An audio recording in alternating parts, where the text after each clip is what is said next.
We could be forgiven in thinking that the greatest threat to our assemblies is that posed by the pandemic and the resulting restrictions imposed on church life and ministry. Never before have we ever experienced a worldwide closure of churches. However, our greatest enemy is not from outside, but an old one from within. I'm talking about division in the assembly. Let us turn to our text for today. Philippians chapter 4, verse 2 to 3. This is what Paul said. I beseech Euodias and beseech Syntyche that they be of the same mind in the Lord. And I entreat thee also, true yokefellow, help those women which labored with me in the gospel, with Clement also, and with other my fellow laborers whose names are in the book of life. Whenever people gather together, there will always be disagreement. Churches are no different. Every church has experienced the problem of division. In every congregation, we have conflicts of all kinds and of different levels of intensity. In the church at Philippi, two women were in a state of conflict. Their names are given to us, Euodia and Syntyche. Remember that Paul was in prison when he wrote this epistle. Surely he must have important matters that he wanted to teach the church. Why would a disagreement between two women merit a mention from the apostle unless their disagreement had developed into something serious? We read about the founding of the church at Philippi in Acts chapter 16. The first converts were women headed by the businesswoman Lydia. The Philippian church could very well have a strong women's section. Verse 4 shows that Euodia and Syntyche were co-workers with Paul, probably from the early days of the church. These women were leaders, and when they had a dispute, their friends and followers could have taken sides. A division in the church could have arisen. It became a problem serious enough for Paul to intervene by giving his advice to the warring parties. Perhaps we have Euodias and Syntyches in our midst. Perhaps you are an Euodia or a Syntyche. Perhaps you had a recent or long-standing misunderstanding or quarrel with someone in the assembly. Perhaps the sight of that brother or sister or the sound of his or her voice makes your blood boil and spoils your day. Perhaps you are thinking of leaving the assembly because you can no longer tolerate being in the same fellowship as him or her. The advice given by Paul in Philippians chapter 4, verse 2 to 3 is relevant for any assembly facing conflicts in their midst. It is also a message to anyone who has a dispute with another in the assembly. First, let's look at the responsibility of the persons who are involved in a dispute. The primary responsibility of resolving conflicts lies on the disputants, or those who are in conflict with each other. Please note the intensity of the appeal made by Paul. He addressed each of these women personally. He said, I beseech you, Euodia, and I beseech you, Syntyche. The word beseech is translated as beg in some translations. And that is really what Paul was doing. If he was in their presence, Paul would drop to his knees and say with tears in his eyes to them, please, please, I beg you. What is it that Paul appealed to them to do? In verse 2, Paul appealed to these two women to be of the same mind in the Lord. The words "be of the same mind" has been translated in other versions as to agree with each other. This is the most obvious advice that anyone can give. People quarrel because they disagree with each other. So to resolve their disagreement, they should agree with each other. Simple, isn't it? But you and I know that it is easier said than done.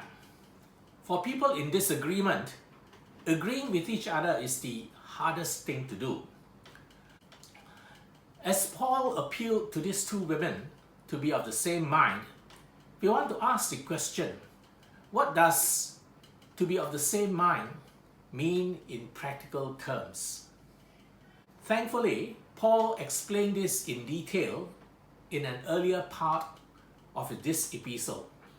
In Philippians chapter 2, verse 2, Paul said, "Fulfill ye my joy, that ye be like-minded, having the same love, being of one accord, of one mind." The word like-minded in Philippians chapter 2, verse 2 is the same as the word be of the same mind in Philippians chapter 4, verse 2. You can see that the words be of the same mind in chapter 4, verse 2 and like-minded in chapter 2, verse 2 are translated from the same Greek words, autophronio. Therefore, by looking at Philippians chapter 2, verse 2, we can extract the meaning of be of the same mind in chapter 4, verse 2. So let's look at Philippians chapter 2, verse 2. If I were to break down Philippians chapter 2, verse 2 into its grammatical parts, you will see that this sentence contains one verb and three participles. Let's look at the relationship between a verb and a participle. A verb describes an action. A participle describes the manner in which the action in the verb is carried out. Let us take the sentence in Acts chapter 2, verse 13 as an example. Others mocked them, saying, "They are drunk." In this sentence, the word mocked is the verb. This sentence also contains a participle, the word saying. While we know what mock means, we want to ask, how did the others mock them? The word saying is a participle. It describes how the mocking was carried out. That is, the others mocked them by saying they are drunk. So when you have a verb and participles, it means that the action in the verb is carried out by the participles. So we come back to Philippians chapter 2, verse 2. In Philippians chapter 2, verse 2, the verb is the words be like-minded. And the participles are the words having the same love, being of one accord, and of one mind. Participles express how the action in the verb is carried out. Thus, for people in conflict, they are exhorted to be like-minded or to be of the same mind. How do they be like-minded? The three participles say that they can be like-minded by doing three things: have the same love, being of one accord, of one mind. So now we break down the meaning of to be like-minded by examining the meaning of these three participles. Let's start with the first, having the same love. Please note that Paul did not say have love. We all love. We all know what love is, and we express sacrificial love to the people we love. What Paul said was, have the same love. While we love, we do not love equally. We do not love indiscriminately. There are people we love very much, and there are people we love not so much. There is differentiation in the love we show to different people. The deepest love that we can show is to our family members. Because of our love for them, we tolerate wrongs done to us by our family members. We forgive offenses. We overlook a wrong word or action. There are people in church whom we love this way.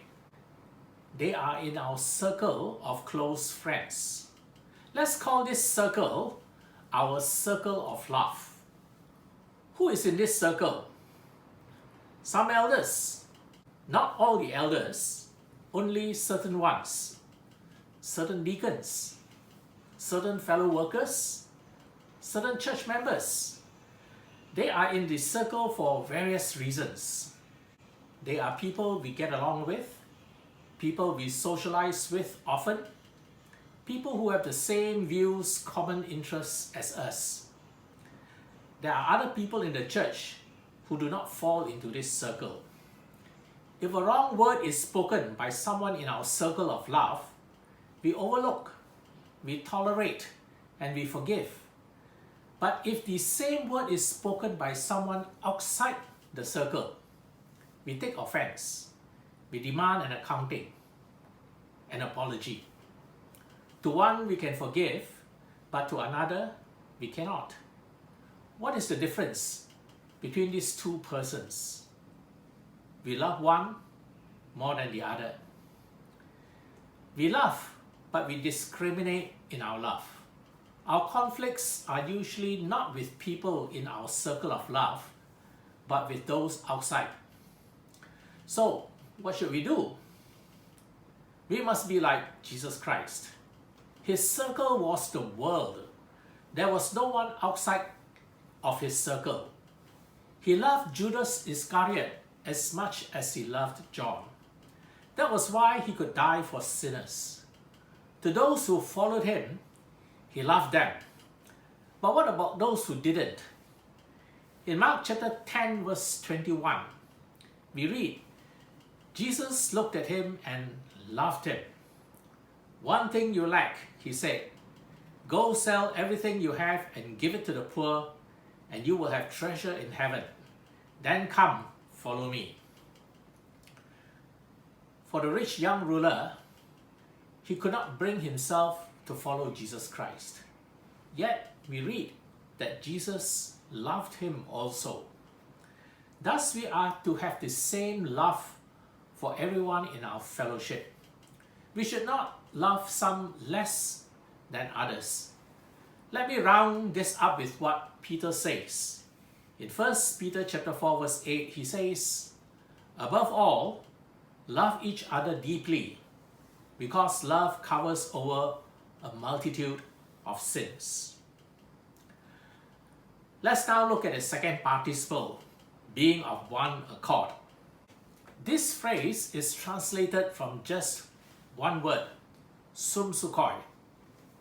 This is a combination of two words, sun, which means with or together, and suke, which means soul. It describes souls in relationship with one another, being closely connected with each other. So close that you can describe them as facing each other.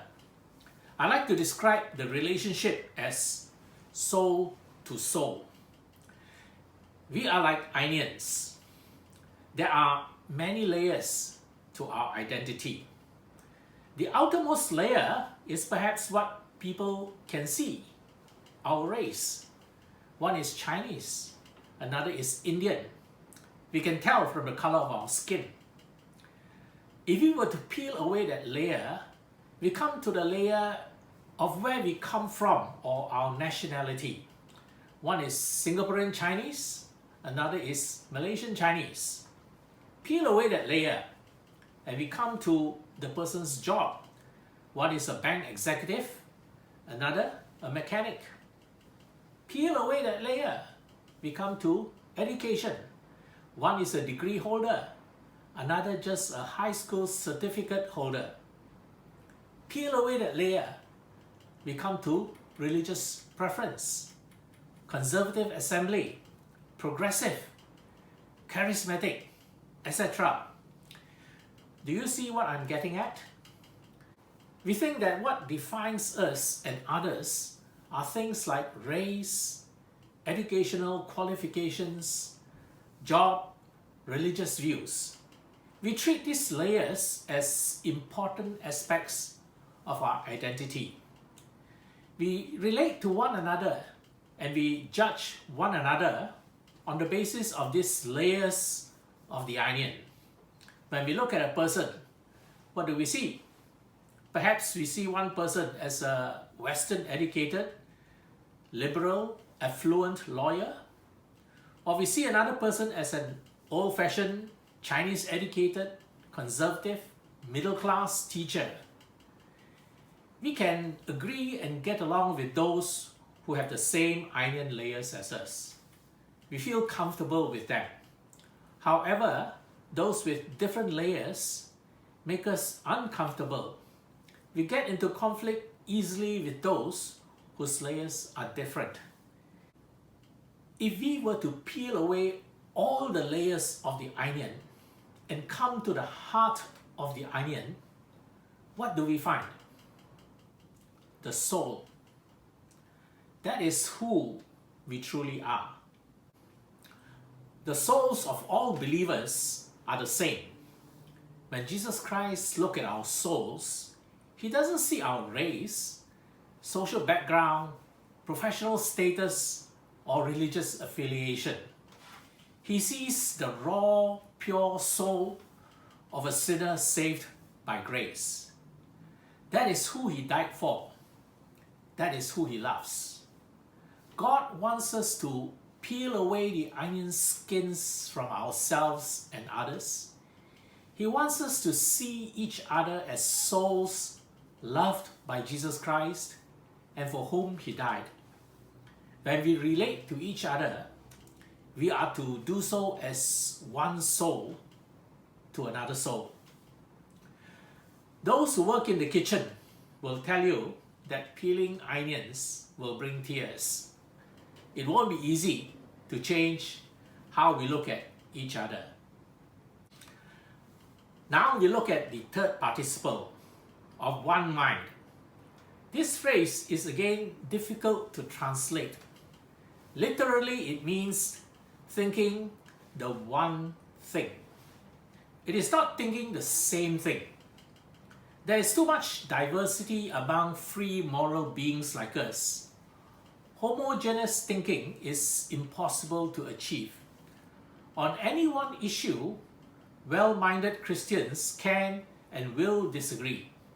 There is merit in everyone's views. Diversity need not be a bad thing. God is not against diversity. He is against disunity.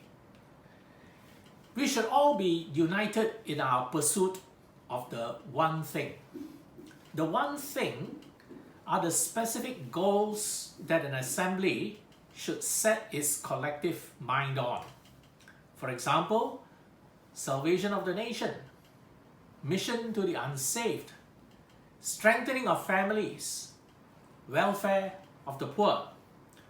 While the assembly can set its mind on one thing, each member has his own contribution to the achieving of the one thing, and his contribution can differ from those of other members.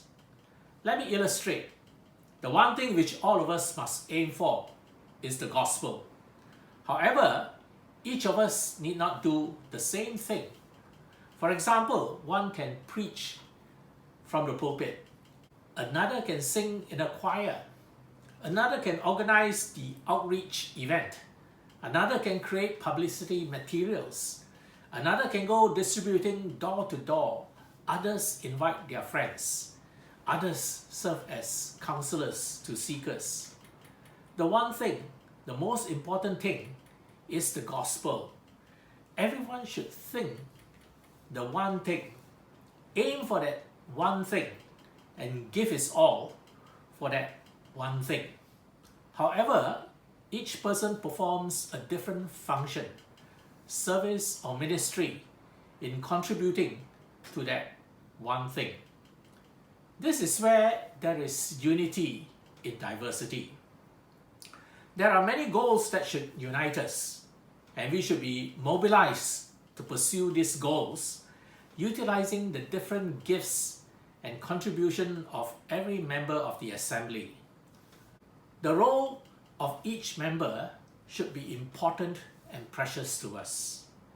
None should think that he is better or more important than others. None of us should think that what we do is better or more important than that done by others. None of us should think that there is only one way of doing something, and that is our way. Tensions and conflicts arise when our vision turns from the one thing to looking at ourselves or others, or looking at what we do and what others do. We lose sight of the common goal and fight over how important we are or how less important someone else is. Let's round up our thoughts. This is Paul's recipe for not only resolving disputes in the assembly, but also for preventing disputes from arising. We are to be like-minded or to be of the same mind. It involves, firstly, our emotions or how we feel towards each other. We are to have the same love for everyone. Secondly, our perspective or how we see each other. We are to see each other as one soul towards another soul. And thirdly, our vision or how we work with one another. We are to work together for the one thing.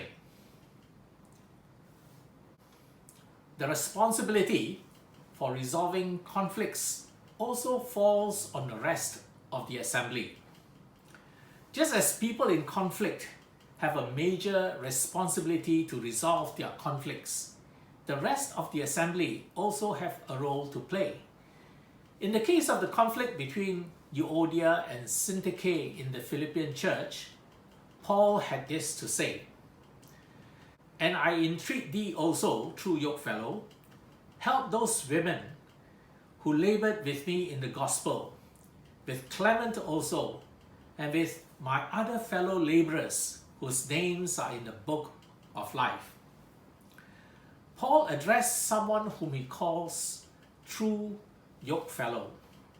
His name is not mentioned, but the description indicates that he was a co-worker of Paul. Paul called on him to help these women. The worst thing that could happen when two persons in the assembly have a dispute is for the rest of the assembly to take sides. Friends and followers line up on the side of each disputant. From two persons disagreeing, there will eventually be two groups disagreeing. In the Philippian church, people identified themselves as Euodia's group or Syntyche's group. This is not helping those who are in dispute with each other. By taking sides, we accentuate and aggravate the problem. We magnify a personal dispute into a church division. When we take sides, we fail in our duty to help those in dispute, and we do an injustice to the assembly. So, how do we help those in dispute? Paul did not say how, but he did mention what these women had in common. They were co-workers with each other. They were also co-workers with Paul, with someone named Clement, as well as other people. They had worked together for the cause of the gospel, and their names are in the book of life. When people are in dispute, they can only see the differences between them. nothing else. Even if they have anything in common, it is all obscured by the heat and the intensity over the differences between them. Euodia and Syntyche could only focus on the present, where the differences between them dominated their thinking. They could not see the past nor the future, where they had things in common. In the past, they worked together with each other for the cause of the gospel. They were partners with each other and with others involved in the same ministry. They had planned and prayed together for the gospel. They went out together, one playing this role, the other playing another role. They suffered together and encouraged each other when times got rough. When the Lord blessed their work with fruit, they celebrated it together as a result from their joint efforts. Euodia and Syntyche also could not see what they have in common in the future. Both their names are written in the book of life. If they could look into that book, they may see their names written next to each other. For all we know, they could be roommates in the mansions of glory for all eternity. In their present conflict, they had forgotten the precious memories of what they had in common in the past. They were also unable to see the future glory and blessings they will share with each other. Someone has to help them see this. This was why Paul appealed to the true yoke fellow, someone who knew and worked with both of them before, to intervene, to help them see what they have in common. So when two members of your assembly have a dispute, don't take sides. Don't try to decide who's right and who's wrong. Help them to overcome their differences by helping them to see what they have in common. This may not only be shared experiences in the past, but potentially shared blessings in the future. Let us conclude. I have given this sermon in many places. I have always met with the same reaction. People tell me, yes, we know that it's true, but it is not easy to do all these things that Paul taught. Let me close with the words of James, from James chapter 1, verse 22 to 25. James said, "Do not merely listen to the word and so deceive yourselves. Do what it says. Anyone who listens to the word but does not do what it says is like someone who looks at his face in a mirror and after looking at himself goes away and immediately forgets what he looks like.